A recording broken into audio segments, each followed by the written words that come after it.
And we are live. So, welcome for those of you who just got the notification that you are now joining us for the Magento Updates and OpenSearch Alternatives webinar.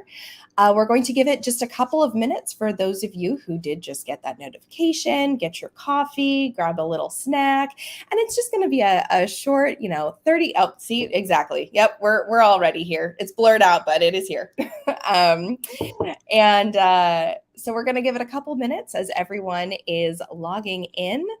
But real quickly, I do want to mention that we are all calling from vastly different time zones at the moment. So while Jonathan and I are drinking coffee, I have a suspicion that Erwin is not. I'm drinking a glass of water. It is not morning for you. So I am calling in from Orange County, California. So we got a Pacific time zone representing here. Jonathan, where are you calling in from? So I'm calling in from Chicago, Illinois. So we've got the Central Time Zone covered here. All right, and Erwin, how about you? Yeah, I'm calling in from Israel. So what time is it exactly? It's now 7 p.m. All right, so burning the midnight oil, I guess. But we are so glad that you are willing to join for this. It's going to be a really good conversation. I'm going to go ahead and add to the comments. Comment where you are logging in from. So we can see where everyone is joining us from. Love seeing, we have a lot of folks from North America, but internationally, there's people from all sorts of different parts of the world. And then while we are going to be starting here in just a minute, I do want to mention for those of you who are really interested in these Magento updates, and we're going to be getting into the weeds with it all in just a minute here. If you have any specific questions that come up for Jonathan or Erwin about any of the topics that they're covering, please go ahead and add it to the comments there, and we will go ahead and address them as they come up. And then I do also want to mention for those of you as a reward that do stick around for the full 30 minutes. At the end, we are going to be offering as a little thank you for joining us, a way to get a free site search and SEO audit. So we'll be giving you information on how to take advantage of that at the very end.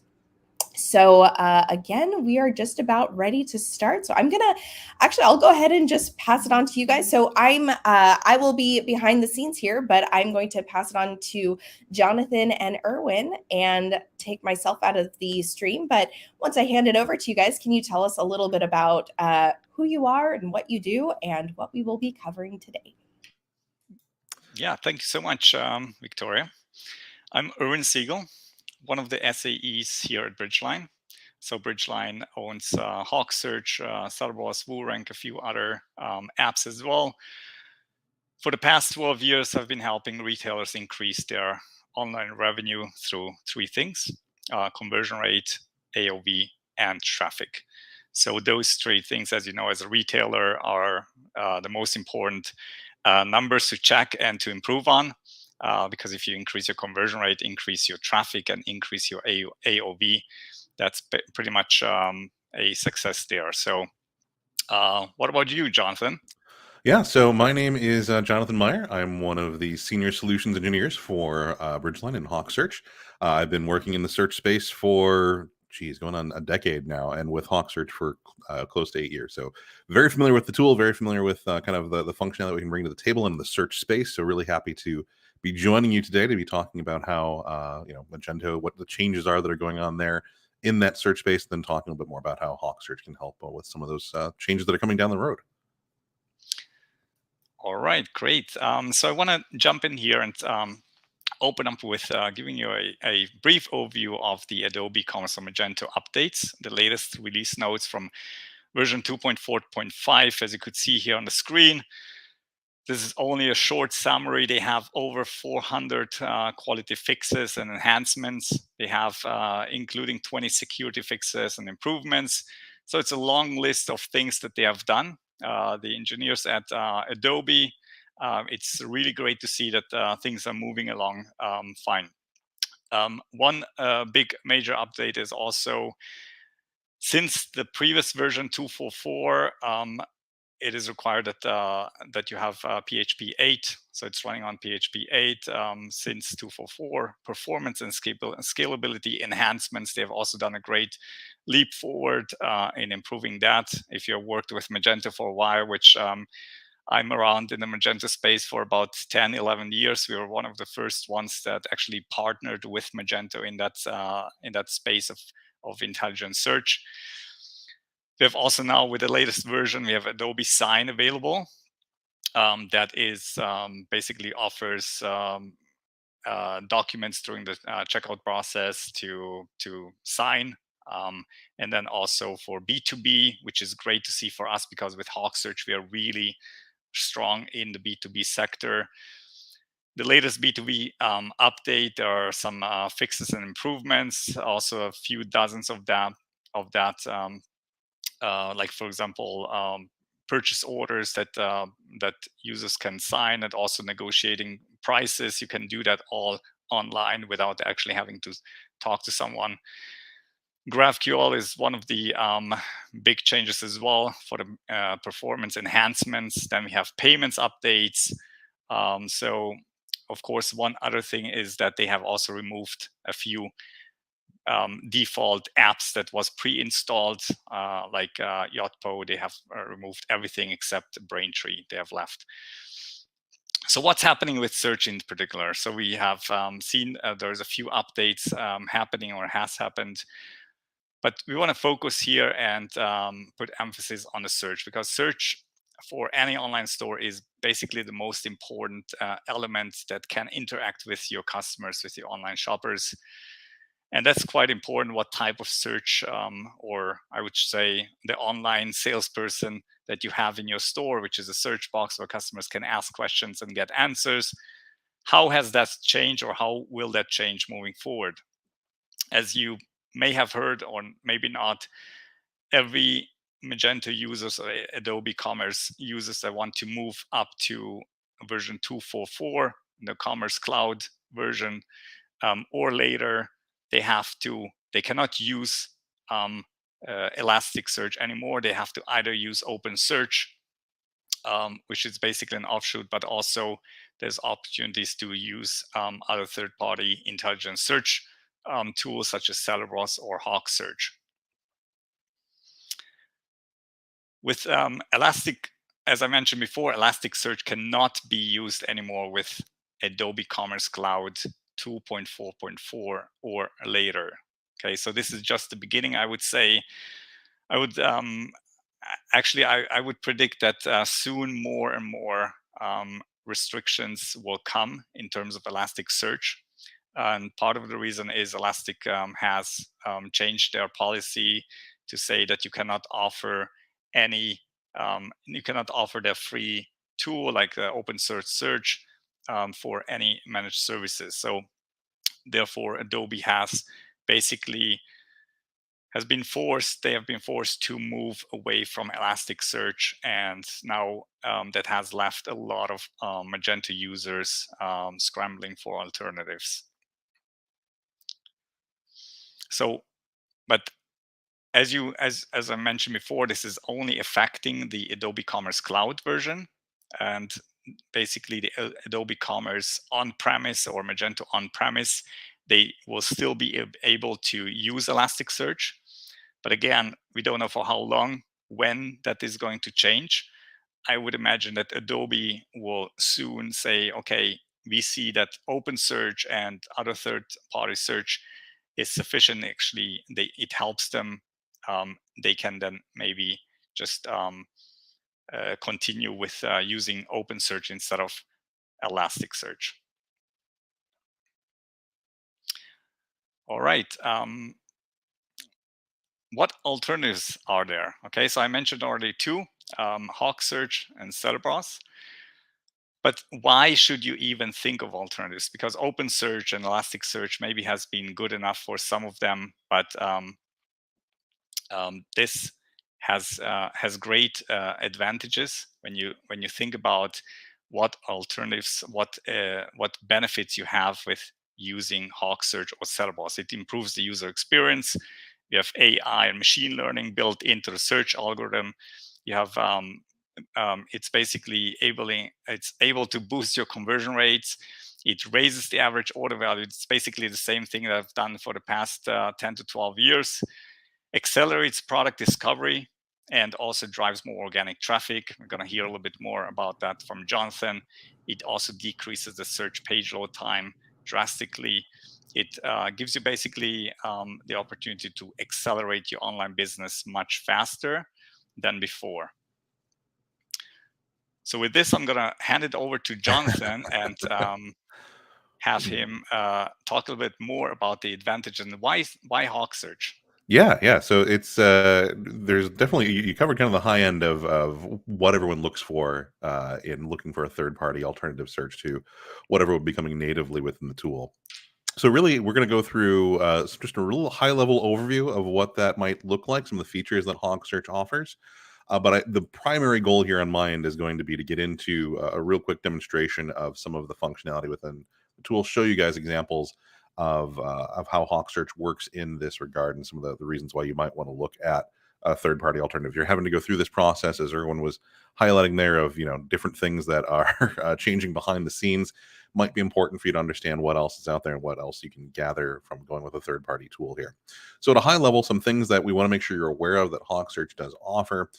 We do also have a connector for Magento, so just so everyone is aware of that, we do have a connector that plugs directly into Magento, streamlines that process, makes that transition a lot more smooth on both ends of the equation there to get up and running using Hawksearch in a Magento environment. There's lots of different features and functionality that you get as a part of that there. One of the main things that you do, you want to make sure that you're aware of is that reporting analytics.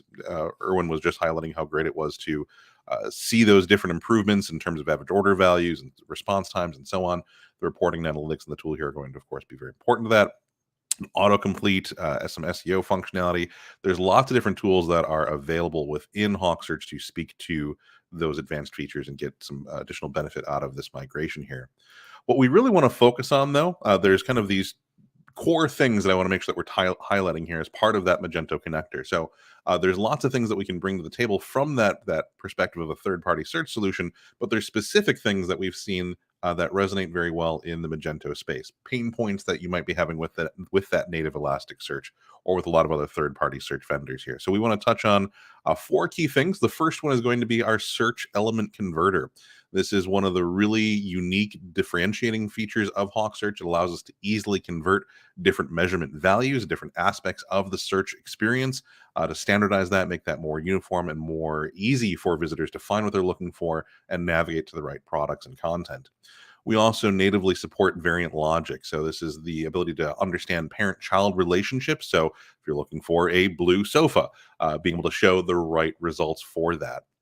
In addition to some of the front-end features that we're going to talk about, we do want to make sure that we're also highlighting some of the back end of the tool here, highlighting the easy merchandising, the ability to do drag and drop item placement with our pinning functionality, and also that machine learning. So there's also a heavy end of automation that we bring to the table here that really does allow you to kind of have that hands-off approach. We want to give you lots of different features and functionalities, different levers to pull and so on, but it's always good that you don't have to log in and look at this day in and day out.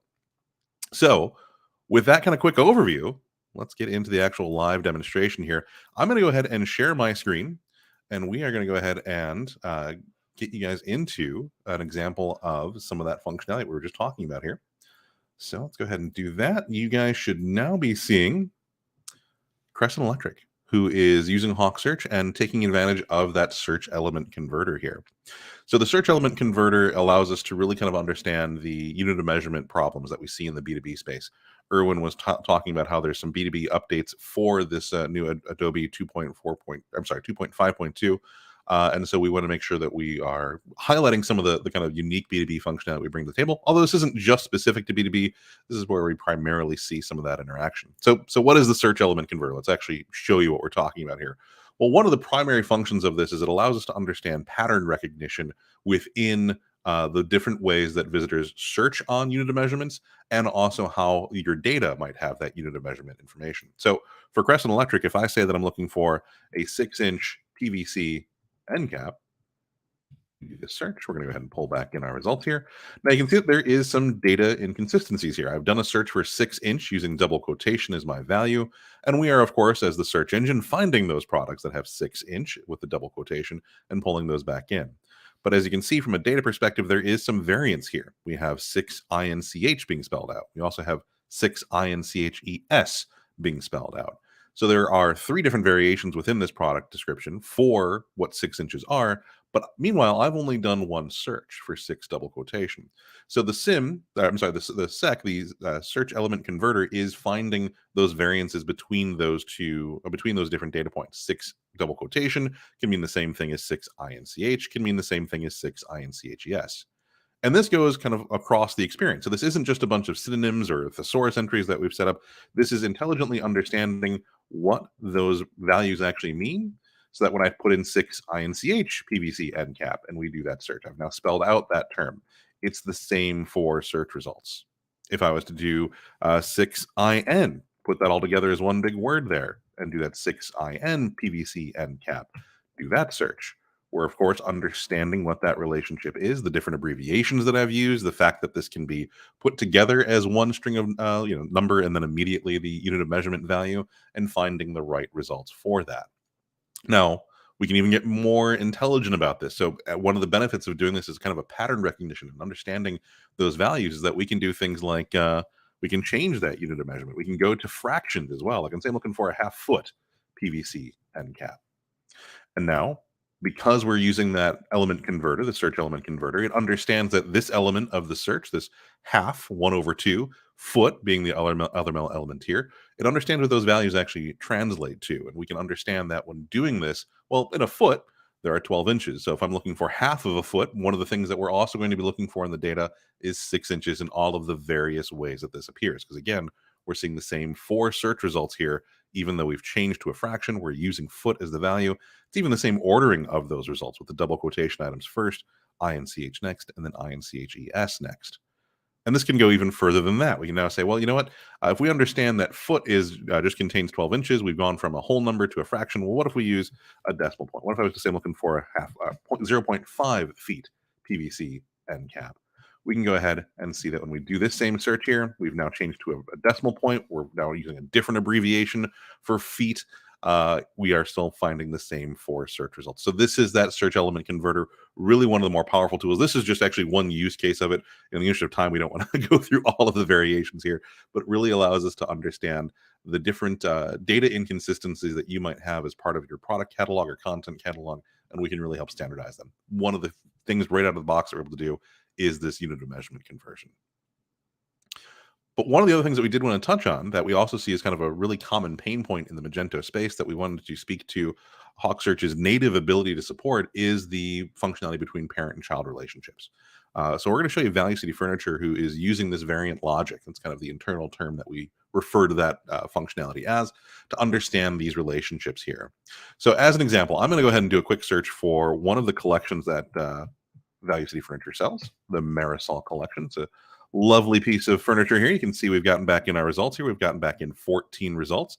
Now, one of the first things you're going to notice, though, is that while we've got 14 results, actually within these sets of results, after I clear the little pop-up there, within these sets of results, we are seeing multiple different products. That this love seat comes in both a kind of a charcoal and a beige, and this one also comes in a charcoal and a beige. And if we scroll further down, well, there's other products that have multiple colors available. That has the beige, the charcoal, and also a blue. Now I can rotate through these. This is also part of some of the function that Hawksearch is understanding, is that this Marisol chaise has several colors that are available. So we're returning in the chaise and we're letting the visitors see that there are multiple options available. I can go ahead and make those selections within here. And when I navigate now to the actual product detail page, this is understanding that I had selected the blue one, and so it's pointing towards the relevant blue product. I don't need to get to this point and make several selections to then get back to where I had arrived at in the search space. Makes it a really clean process. Again, increasing that average order value, making that something that improves the customer satisfaction, get them to the product that they had selected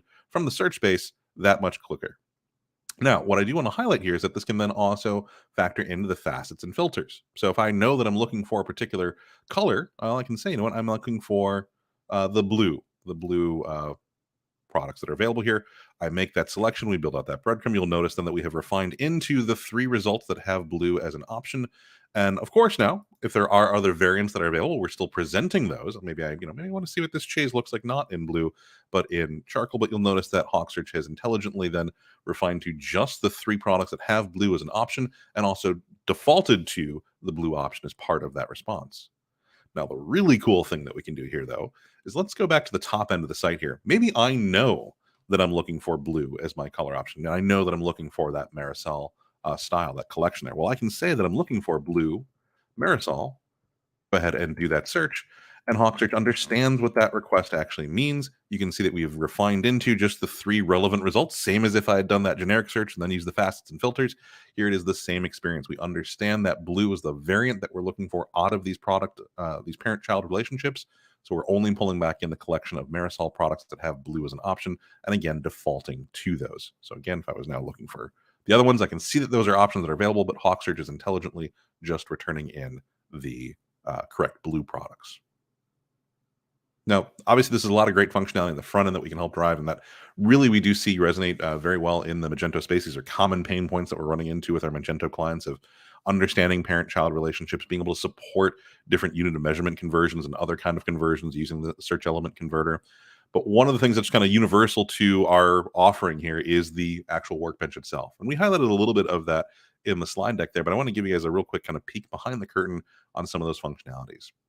So one of the neat things with Hawksearch being its own dedicated tool here is that you're not having to work within the kind of Magento backend. We have a connector, it plugs into there. There are some levers that you can tweak there in terms of how often are we generating an index and so on and so forth. But Hawksearch exists in its own kind of workbench, and that gives you access to a very powerful tool set that's very easy to use. Well, what do we mean by that? Everyone always says everything's easy to use. We kind of believe the proof is in the pudding here. So let's go ahead and show you what that actually looks like. I'm going to go ahead and jump over to the preview here.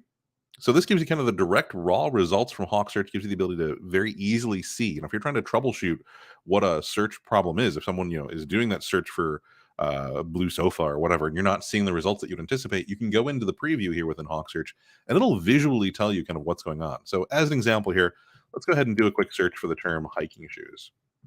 We'll go ahead and pull back in our results here.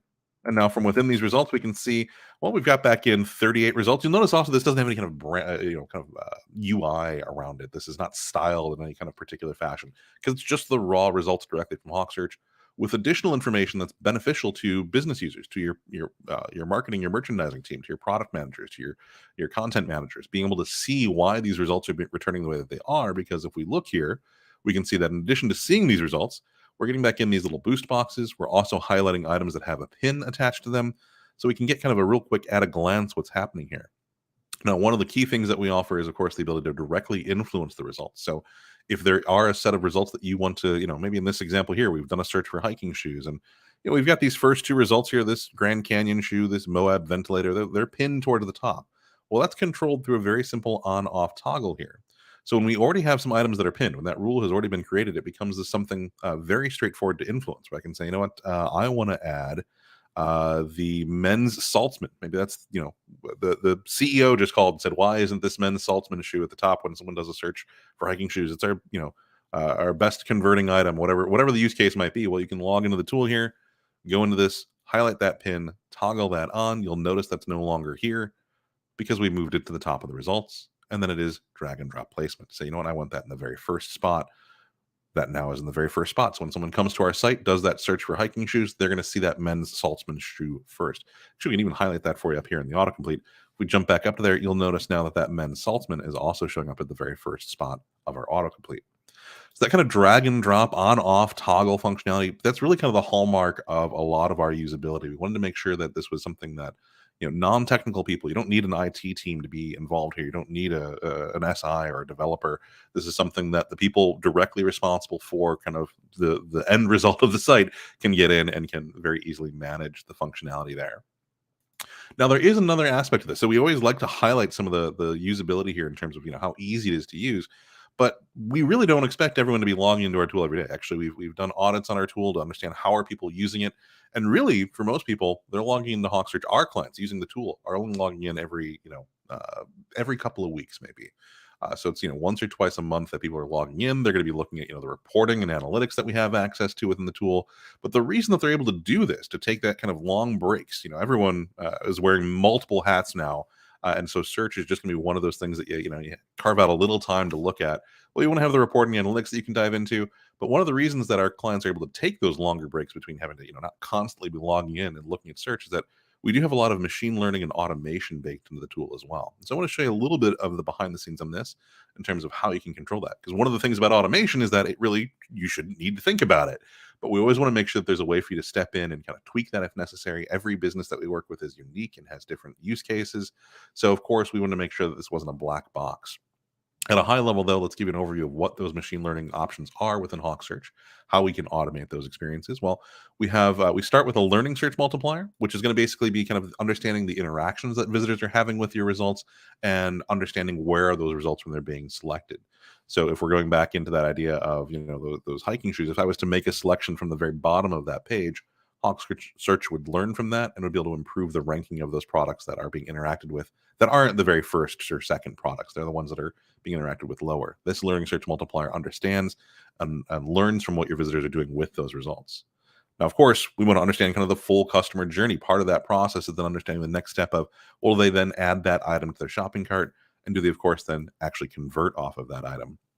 The good thing there is that this then becomes increasingly more intelligent. Well, we're going to understand, are they interacting with those results and where are they when they're interacting with it? That's great. That's the first level of machine learning. And again, you have control over the weighting of that through a slider here. But then we want to understand, well, do they then take that next step and add that item to a cart? That's a more important signal. We want those items that are leading closer towards those conversions to be more towards the top. So again, we can treat that as a more important metric, give that a little bit more additional weight. Hawksearch will automatically track that information and start to improve its ranking. And of course, the gold standard is, well, do they actually convert off of it? We're again giving those additional weightings here. This is more important than other ones. If we want, we can crank this all the way up here and say, basically every interaction that we see that leads towards a sale should be treated as 3 times as important as every other interaction. Very quickly start to automate that experience so that the items that are leading towards those sales are brought up towards the top of your experience. There, you might notice this 4th item here for recommendations, something that we don't really have time to dive into, but there is a full recommendations and personalization engine that's in Hawksearch. That does usually require a little bit of additional configuration outside of just the connector, but obviously you want to explain what you're looking at here when we're talking about this. So there's been a lot that we've covered here. Let's go ahead and jump back into the slide deck here. And let's go ahead and get both me and Erwin back on the screen here. And we can go ahead and, I know we're getting towards the top of the half hour here. We want to only take up 30 minutes of everyone's time. And we did have some follow-up notes that we do want to discuss here at the end. So let's go ahead and cover the upcoming topics. Let's do a little bit of housekeeping here. We do have multiple more updates coming towards Hawksearch. We obviously are kind of platform agnostic. So maybe you're on Magento, maybe you're looking at moving along. We do have multiple connectors for different environments. We are a SaaS product, so we're always making multiple upgrades to the tool as well. And if you've enjoyed hearing us talk, if you think we're doing a great job here and being very knowledgeable, we do have other webinars that are coming up that you can sign up for. I'm actually go ahead and make this a little bit bigger here so you can see that QR code. We do have a webinar coming up for understanding GA4, the what, how, and why marketers need to know from WooRank, another great product from the Bridgeline offering here. That webinar is coming up here on October 4th, so just a week or so away at 9 a.m. PST, 12 p.m. EST. You can break out your phone, scan that QR code there on your screen, take your right to the registration for that. But, perhaps selfishly, me and Erwin are more excited for our Bridgeline All-Star Roundtable. Everything you need to know about Black Friday and Cyber Monday 2023. We're having that October 13th, so just a couple of weeks away. You can see that both Erwin and myself are going to be on that, so definitely want to make sure you're registering for that. But of course, we've got the whole team here, Danielle, Jeremy, Nathan, Nils, all attending for this. Going to be lots of really great information there. If there's any webinar that you attend here in the recent future, this is going to be the one that you want to sign up for.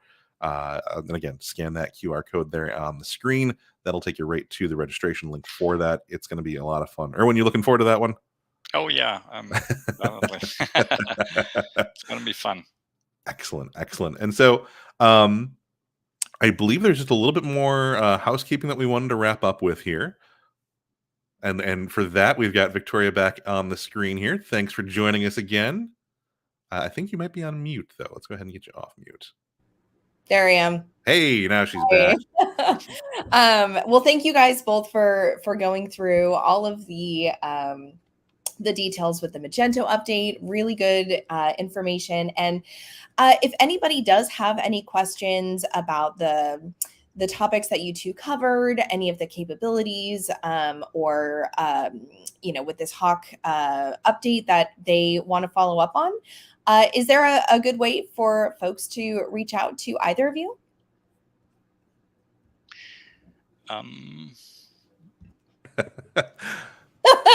Not all at once.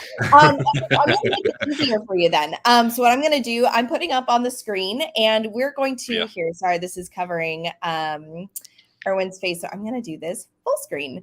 Okay, so if you are interested in following up with any of the information we shared today, or if you want to, because you made it the full half hour here, and we are actually almost exactly at a half hour, you can go ahead and email success@bridgeline.com if you would like that free SEO and site search audit. And then we'll be able to provide just a really, comprehensive report of your site there. And again, I'm going to put our faces back on. But I wanted to just thank you guys again. This has been a great conversation. And we do, you already talked about it a little bit, but we do have some other very exciting webinars coming up. So folks will get to see our faces again soon. So thanks, you guys. All right. Thanks, you. Thanks for the opportunity. It was really fun, and hope to hear you from all of you. Wonderful. All right. Thanks, everybody. Thanks, everyone. Okay. Thank you. Bye-bye. Bye.